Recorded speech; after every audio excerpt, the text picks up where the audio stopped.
بسم اللہ الرحمن الرحیم۔ السلام علیکم ویورز۔ ابلیس بنی نوح انسان کا سب سے بڑا دشمن، جس نے اپنے ساتھیوں اور پورے خاندان کو اس کام پر لگا رکھا ہے کہ آدم کی اولاد کو قیامت کے دن ناکام کر دے گا۔ لیکن ابلیس کے خاندان میں ہی پیدا ہونے والا وہ کون شیطان تھا جس نے ابلیس سے بغاوت کر دی اور حضرت محمد صلی اللہ علیہ وآلہ وسلم پر ایمان لے آئے؟ جب اس کی ملاقات حضور سے ہوئی تو اس نے آپ کو کیا بتایا، اور اب وہ شیطان کہاں ہے؟ اللہ تبارک و تعالیٰ نے انسان کو مٹی اور جنات کو آگ سے پیدا فرمایا، اور انہی جنوں میں ایک جن جس کا نام ابلیس تھا، اس نے آدم علیہ السلام کو سجدہ کرنے سے انکار کیا تھا، جس کے پیدائش میں اسے بارگاہ خدا بندی سے نکال لیا گیا۔ ابلیس نے قیامت بنی آدم کو گمراہ کرنے کی قسم اٹھائی، اور اس طرح انسان اور ابلیس کی یہ تاریخی جنگ آج تک جاری ہے۔ دراصل قومی جنات کی تخلیق حضرت آدم علیہ السلام سے کئی ہزاروں سال پہلے کی جا چکی تھی۔ ابلیس جو کہ قومی جنات کا ایک فرد تھا، اسے بھی اللہ نے انسان کی طرح شعور اور نسل بڑھانے کی قوت بخشی تھی۔ بعض شیاطین ایسے تھے جن کو اللہ نے جوڑوں میں پیدا کیا تھا، اور جس طرح انسان میں مرد عورت کے ملاپ سے بچے پیدا ہوتے ہیں، اس طرح شیطانوں کے اندر شیاطین جن اور شیاطین جنی کے ملاپ سے شیاطین بچوں نے جنم لیا۔ لہذا ابلیس کے اقربا ساتھی اور اس کی اولاد میں بھی وقت کے ساتھ اضافہ ہوتا چلا گیا، اور لشکر ابلیس بنی نوح انسان کو گمراہ کرنے کے لیے اس زمین پر پھیل گئی۔ ابلیس کے مختلف بیٹے پوتی مختلف کاموں پر آمور ہو گئے۔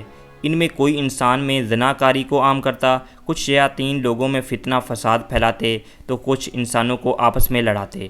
اس طرح شیطان کی اولادیں اور خاندان کی تعداد بے انتہا ہے، جو مختلف برائیوں کو عام کرتے ہیں اور انسان کو گناہ میں ملوث کرتے ہیں۔ لیکن ابلیس کے ان تمام بیٹوں پوتوں اور خاندان میں ایک شیطان ایسا بھی ہے جس نے اپنی جدا امجد ابلیس سے بغاوت کی تھی اور گمراہی کے اس راستے کو چھوڑ کر راہ حق پر گامزن ہوا تھا۔ یہ شیطان ابلیس کا پوتا تھا، اور اس نے نبی کریم صلی اللہ علیہ وآلہ وسلم سے ملاقات کی تھی اور اب اس پر ایمان لایا تھا۔ اس متعلق احادیث اور تاریخ کی مختلف کتابوں میں ایک مشہور واقعہ بیان ہوا ہے، جو کچھ یوں ہے۔ حضرت انس بن مالک اور حضرت عمر بن خطاب رضی اللہ عنہ سے روایت ہے کہ ایک روز ہم نبی کریم صلی اللہ علیہ وآلہ وسلم کے ہمراہ مکہ کے جنگلات کی طرف نکلے۔ ہم تہامہ پہاڑوں کی ایک پہاڑ پر بیٹھے تھے کہ ایک بوڑھا شخص نمودار ہوا جو اپنی لاٹھی کے سہارے چل رہا تھا۔ اس نے حضور کو سلام کیا۔ آپ صلی اللہ علیہ وآلہ وسلم نے سلام کا جواب دیا اور فرمایا، یہ بوڑھا اپنی چال ڈال اور آواز سے جن معلوم ہوتا ہے۔ اس بوڑھے نے کہا، جی ہاں، آپ کا اندازہ صحیح ہے۔ آپ صلی اللہ علیہ وآلہ وسلم نے اس سے دریافت کیا، تو وہ کون ہے اور تیرا تعلق جنوں کے کس گروہ سے ہے؟ اس نے کہا، میرا نام حامہ ہے، میں ہیم کا بیٹا ہوں جو لاقیس کا بیٹا ہے، اور لاقیس ابلیس کا بیٹا ہے۔ اس پر نبی کریم صلی اللہ علیہ وآلہ وسلم نے فرمایا، گویا تیرے اور ابلیس کے درمیان صرف 2 پشتوں کا فاصلہ ہے۔ اس نے کہا، ہاں، آپ نے درست کہا۔ پھر آپ صلی اللہ علیہ وآلہ وسلم نے اس سے دریافت کیا کہ تیری عمر کتنی ہے؟ اس نے کہا، یا رسول اللہ صلی اللہ علیہ وآلہ وسلم، جتنی عمر اس دنیا کی ہے اتنی ہی میری عمر ہے، یا شاید اس سے کم ہو۔ جن دنوں قابیل نے حابیل کو قتل کیا تھا، اس وقت میں بچہ تھا اور میری عمر چند برس کی تھی، مگر بات سمجھتا تھا، پہاڑوں میں دوڑتا پھرتا تھا، لوگوں کا کھانا اور غلہ چوری کر لیا کرتا تھا، اور لوگوں کے دلوں میں وسوسے بھی ڈال لیتا تھا کہ وہ اپنے عزیز و اقربا سے بدسلوکی کریں۔ اس پر حضور نے فرمایا، تو بہت برا عمل ہے۔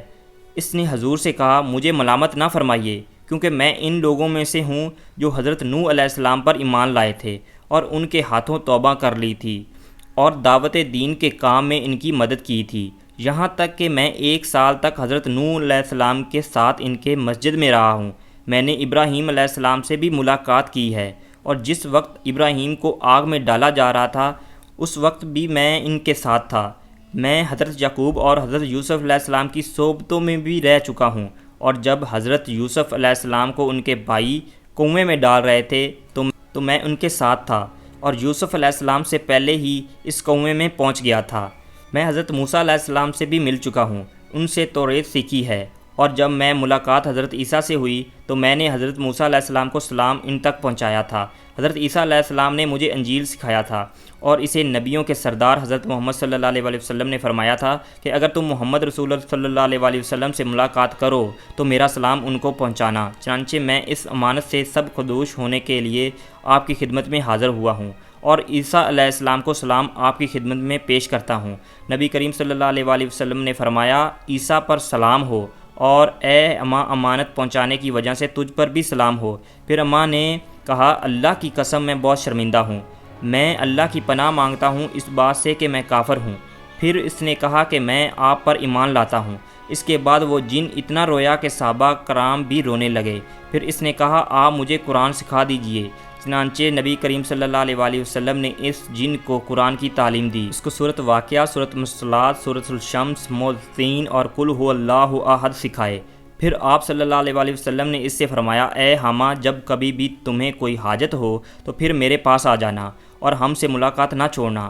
صحابہ کرام فرماتے ہیں کہ حامہ وہاں سے چلا گیا، اور اس واقعے کے بعد پھر کبھی حضور نے حامہ کے بارے میں کچھ نہیں فرمایا، اور کچھ عرصے بعد آپ صلی اللہ علیہ وآلہ وسلم کی بھی وفات ہو گئی۔ اللہ ہی بہتر جانتا ہے کہ اب حامہ زندہ بھی ہے یا مر گیا۔ ایک روایت میں حضرت عائشہ رضی اللہ عنہا سے منقول ہے کہ رسول صلی اللہ علیہ وآلہ وسلم نے فرمایا، حامہ جنت میں ہے، بلا شبہ اللہ جسے چاہتا ہے ہدایت دیتا ہے۔ ہدایت اور نور ہر اس مخلوق کے دل میں سما سکتی ہے جو اپنے گناہوں سے توبہ کرے اور حق کو قبول کر لے، خواہ وہ خدائی کے دعوے دار فرعون کے گھر میں رہنے والی بیوی آسیہ ہو یا گنہگار کے گھر میں پیدا ہونے والا نیک صفت انسان۔ اگر آپ کو ویڈیو پسند آئی تو پلیز ویڈیو کو لائک کریں، چینل کو سبسکرائب کریں۔ ملتے ہیں نیکسٹ ویڈیو میں، اپنا بہت سارا خیال رکھیں، اللہ حافظ۔